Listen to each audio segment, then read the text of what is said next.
So you're stuck in LSAT purgatory, hovering in the low 160s. It's too high for beginner tips, but nowhere near what you need for Harvard, Yale, Stanford, or maybe some serious scholarship money. And the most frustrating part is you're doing everything right. You're watching the videos, you're doing the drills, you're taking full sections, and yet your score hasn't moved in weeks. I've seen this countless times. I've worked with thousands of students since 2005, and I can tell you this plateau is real, but it doesn't have to be permanent. Today, I'm going to show you exactly how students break out of the 160s and climb into the 170s.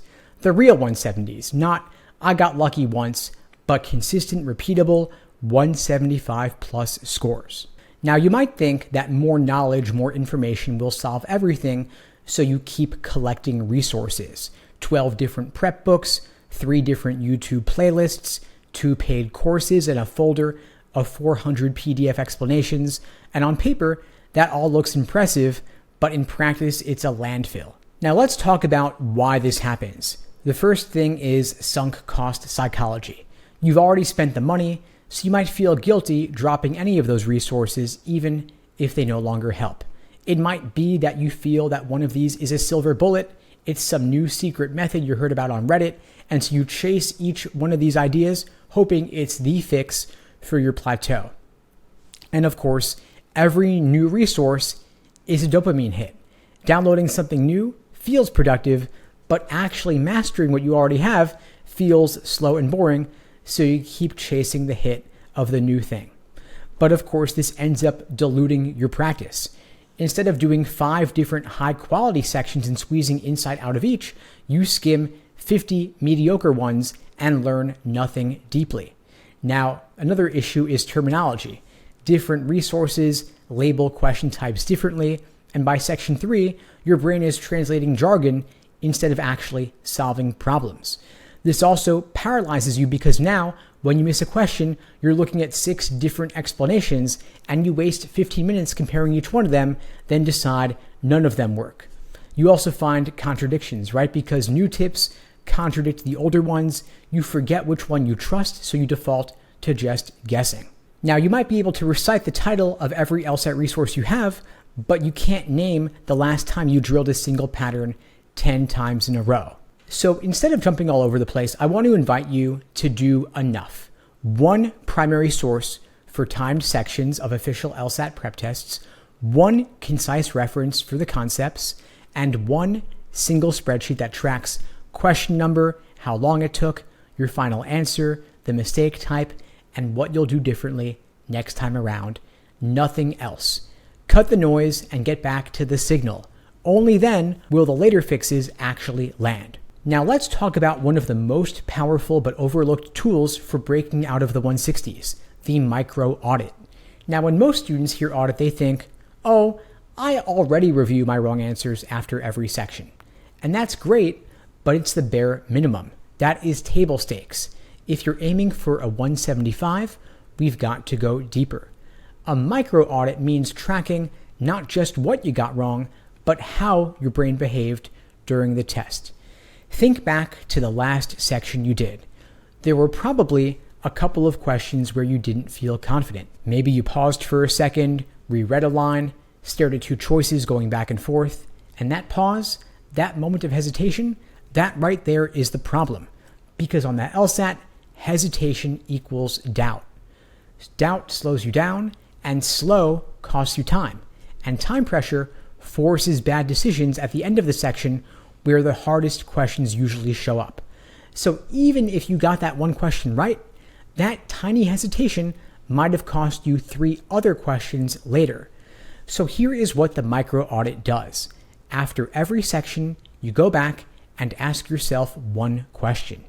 Where did I hesitate? You're not just circling wrong answers anymore. You're circling any moment where your brain hesitated even for a second. It could be a question you flagged, a moment where you said, wait, what is this even asking? An argument where you had to reread the conclusion twice, or a toss-up between 2 different choices that drained 90 seconds. Every one of those moments is a data point. Those are the real problems, not just the ones that show up as wrong answers. Now here's where it gets good. Once you start logging these hesitations consistently, you'll notice patterns.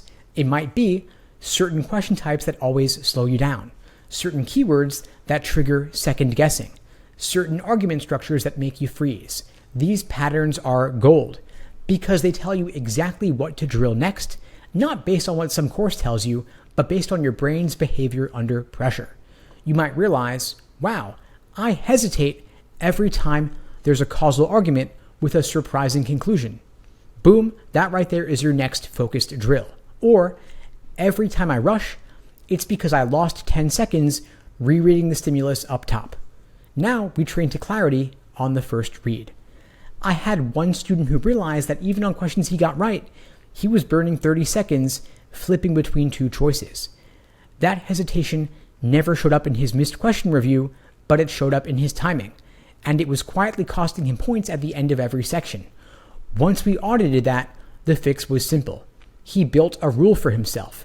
Trust your first instinct unless you see a specific reason to doubt it. He drilled that rule with timers, reps, and review. Within 2 weeks, his raw scores jumped by 4 points per section without learning anything new. So how do you actually run a micro audit? Here is a basic process you can follow right now. First, during the section, mark any question where you paused more than 10 seconds, reread the stimulus or question stem, got stuck between two choices, and you flagged it or skipped it. Then, after the section, go through those questions first, even if you got them right. For each one, ask what slowed me down, what confused me, and what rule or habit would have prevented that hesitation. Then you log it, just a Google Sheet or a notebook with 3 columns, what happened, why it happened, and what I'll do differently next time around. That's it. It's simple, it's boring, but it is incredibly effective. If you do this consistently, section after section, you'll get to a point where you can predict before the section starts which types of questions will try to trip you up. And more importantly, you'll already have a plan for how to handle them.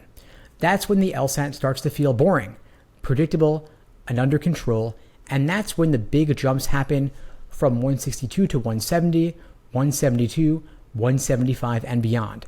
Not by learning more, but by thinking better, by removing friction, by getting clear on how you solve, not just what you solve. That is the micro audit, and it's one of the best kept secrets of top scorers. Now, let's deal with the silent killer of high scorers, the hidden timing tax. In theory, maybe you're finishing sections with 35 minutes, but in practice, you're lurching into the last 5 questions half out of breath, bubbling wildly and praying. That sprint costs you more points than any single concept gap. Why? Because your brain might be practicing under comfort mode, but then test day hits, your cortisol spikes, and every tiny inefficiency amplifies. The fix is pressure training, rehearsing under stress, so that real test stress feels normal, even boring. Your goal should make your worst case scenario at home tougher than your LSAT test day best case scenario, because when that happens, the clock becomes background noise. You've got to flip your environment by practicing in uncomfortable testing situations, maybe a noisy cafe, a park bench, a cramped desk with bad lighting. Your brain can learn to focus anywhere. Don't use a perfect chair in total silence with a scented candle. You want to be stress-proof, not spa-proof. Then you want to try reducing time beyond what you have on test day. So you have only 33 minutes, then the next week, give yourself only 32 minutes, then following week, only 31 minutes. By that point, week 4 with 35 minutes again will feel luxurious, like lifting with a spotter after training with chains. You also want to stop pausing the clock during timed exams. You cannot stop the clock just because your phone buzzed or someone entered the room. If you have to pause because of a fire alarm, for example, scrap that attempt entirely and start over. You want to protect the integrity of your stress conditioning. And if you really want to take it to the next level by layering in additional stress, start loading in additional caffeine beyond what you would typically consume on test day to give yourself some more jitters. Maybe you play some white noise to simulate the humming of an HVAC system, coughing from other people, or someone else's squeaky chair. And of course, each individual layer of stress alone is manageable, but if you stack them together gradually, they create a controlled storm. If you can master that storm, then normal conditions feel like a calm spring breeze. It's that much easier to dominate on test day. Now, you might be wondering, won't shorter timing below 35 minutes hurt my accuracy? And the answer is, of course it will. But that is the whole point. That is the stimulus, and you will adapt in response to that stimulus. If you're thinking to yourself that your study space is always quiet, you can create noise. If you just YouTube busy office soundtrack, that'll give you what you need. And if you think to yourself, I already feel stressed enough, why would I add more? It's because predictable stress in practice will reduce unpredictable stress on test day. Now, you're not going to rise to your hopes, you're going to fall to your training level. Pressure training raises that floor. If a 33-minute section feels routine, a 35-minute section will feel mechanical and easy. So stop praying the clock will be kind to you. Train until the clock is a non-factor. Now let's talk about something that will quietly wreck your progress and almost nobody catches it in time. You keep making the same mistakes. Not once, not twice, but over and over. Sometimes on the exact same question type. And the worst part is you don't even realize it. Why? Because every time you review a question and see the explanation, you go, oh yeah, I kinda see why that's wrong. That kinda is poison. It tricks your brain into thinking the problem is solved. But guess what? If you can't explain the reasoning in your own words out loud with no notes, if you can't spot the exact moment when your thinking went sideways, you're going to make the same mistake next time and the time after that. So how do we fix this? We use a two-part system. Part 1, pattern drills. Part 2, the weekly data autopsy. Let's break down each one. Part 1, pattern drills. Most students review the LSAT like they're grazing at a buffet. A little flaw question here, a little strengthening question there, one reading passage, then maybe a full section for variety. But that scattered approach never builds mastery. You don't need more variety, you need more reps. If you missed 3 necessary assumption questions in a single section, that's not a coincidence, that is a pattern. You want to build targeted pressure around that one weakness. First, you want to ID the exact moment your process broke down. Not, I got it wrong, but I narrowed it down to 2 answers and chose the extreme one instead of the one that had to be true. Then you find 5 or 10 questions similar to that one that test the same skill. Then you drill them back to back. Same error type, same structure. You're not just solving questions here, you're solving your brain's default mistake under that condition. Then, after each one, you explain your reasoning out loud. You want to hear yourself get faster, clearer, and more confident with each rep. This process rewires your instincts. It's not sexy, it doesn't feel productive the same way doing full sections does, but this is where the real gains happen. Now let's talk about part 2, the weekly data autopsy. Once a week, just once, you pause everything and analyze your patterns. Not your overall score, not your timing splits, but I'm talking about what are the 3 specific thinking errors that cost you the most points this week. Here is the 3-question framework I give my students. First, what were the top 3 recurring mistakes? Not just question types, but thinking habits. For example, I misread the conclusion. I assumed correlation meant causation, or I eliminated the right answer too fast. Then we ask, what caused each one? And we go deeper. Was it fatigue, rushing, overconfidence, or an unclear process? Then we ask, what is the one fix I can try for each mistake next week? Maybe it's pausing after reading the conclusion and forcing myself to restate it before moving on. Maybe it's circling extreme words and choices to slow down elimination. Or maybe it's flagging any question where I feel myself guessing too early. You're not trying to be perfect here, you're trying to improve in one small area at a time. Try it, track it, move on, and repeat the cycle next week. When you drill this way, your prep becomes strategic. You stop jumping around, you stop overcorrecting for one mistake while ignoring 5 others, and you stop mistaking activity for progress. Instead, you start thinking like an analyst. You ID the leak, you isolate the cause, you patch it, and you move on. Over time, your list of recurring mistakes will get smaller and smaller, and your score will start to climb. That's not magic, it's feedback plus action plus consistency. Now, I had one student, let's call her Tara, who was stuck at a 164. She was super smart, super diligent, but she kept getting 3 logical reasoning questions wrong in each section. We ran a data autopsy and found her biggest issue wasn't understanding the argument, it was rushing to eliminate the right answer because it felt off. So for 1 week, she drilled just that. She reread every answer she was about to eliminate. She asked, what exactly is wrong with this? And she forced herself to articulate the flaw before crossing it out. In 10 days, her raw score in LR jumped by 5 points. Again, no new content, just fixing a tiny, consistent leak. And of course, disclaimer, your results may vary.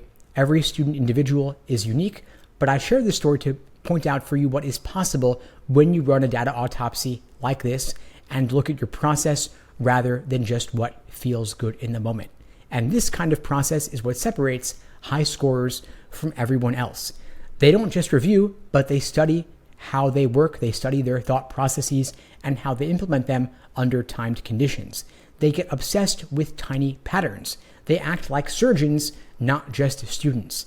And if you're serious about scoring 175 and above, that is the shift you want to make. Not just solving more questions, but solving the right questions in the right way based on the real data of your own performance. And that starts with pattern drills and the data autopsy every week, no exceptions. Now, let's zoom out for a second. By this point, you've seen 3 high leverage strategies: the micro audit to track hesitation, the pressure training to handle stress, and the pattern drills combined with the data autopsy to fix what's actually costing you points. But none of this matters if you don't have the right mindset. And I don't mean mindset like believing in yourself. I mean your entire operating system for how you approach LSAT prep. Because top scorers don't ask, what else should I study? They ask, what is the one habit that is quietly destroying my score, and how do I fix it by Friday? That is the shift. Most students act like students where they go through the motions, reading books, watching videos, taking a section, and checking their scores. Then when they're stuck, they ask, should I get another course or try a different book? That is a consumer mindset. It feels productive and gives you a hit of control, but it's reactive and it keeps you stuck. Top scorers operate completely differently. They are not consuming LSAT material, they are engineering their performance. They treat this test like it's a system to debug. They track their own tendencies like data analysts, and they review like coaches, not like confused students looking for someone to rescue them. Let me show you what this looks like in real life. When a top scorer makes a mistake, they don't say, oh well, I'll get it next time. They pause and they zoom in. They ask, where did my logic break? Was I rushing? Did I skip a step? Was I trying to outsmart the test? And then they build a response system right then and there. It's not emotional, it's mechanical. It's, I noticed the issue, I understand the cause, I tested a fix, and I tracked whether it worked. That is what I mean when I talk about treating prep like you're an operator. Now here's something else that elite scorers do differently. They focus on consistency, not motivation. They don't need to feel inspired to review a section. They don't wait for the perfect energy or the right mood. They build habits that run automatically regardless of how they feel that day. The average student says, I hope this next test goes well, but the elite scorer says, I've removed every preventable error I can control and I'm ready for what's coming next. Top scorers don't flinch from discomfort, they hunt it down. They want to see their worst sections. They want to find the 5 hardest questions from last week. They want to spot what they're doing wrong. Why? Because they know every mistake is a doorway to more points if they're willing to walk through it. But most people aren't. Most people hide from the data, they skim their mistakes, and they downplay the damage. But elite scorers stare it in the face and say, good, now I know what to fix. So if you've been stuck in the 160s, if you've been plateaued for weeks, if you're doing everything right and you're still not breaking through, it's probably not your intelligence, it's probably not your work ethic. It's the system you're using and the mindset behind it. Once you flip that switch, Once you stop acting like a student and start thinking like a high performer, your score will catch up fast. That is the elite mindset. It's not flashy. It's not motivational. It's not about grinding for 6 hours a day. It's about doing the right things the right way, on the right schedule, with the right feedback over and over again. That's what gets you from 162 to 175.